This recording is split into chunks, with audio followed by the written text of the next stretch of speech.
everyone! Welcome to today's breastfeeding tutorial. If you're using a breast pump for the first time, don't worry. In this video, I'll show you how to use it safely and comfortably. Before you begin, wash your hands thoroughly with soap and water. Make sure every part of your breast pump is clean, dry, and properly assembled according to the manufacturer's instructions. Find a quiet, comfortable place where you can relax. Stress can slow milk flow, so take a few deep breaths and think about your baby.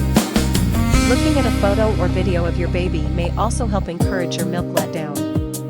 Next, place the breast shield over your breast so that your nipple is centered inside the tunnel. This helps make pumping more comfortable and allows milk to flow efficiently.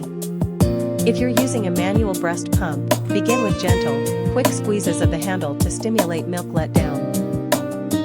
Once your milk starts flowing, switch to slower, deeper squeezes that feel comfortable.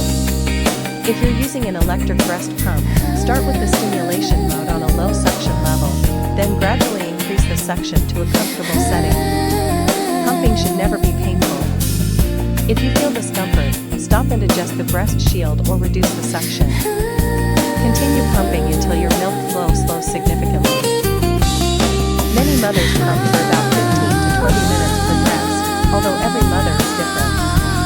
When you're finished, carefully pour the expressed breast milk into a clean storage bottle or breast milk storage bag. Label it with the date and time before placing it in the refrigerator.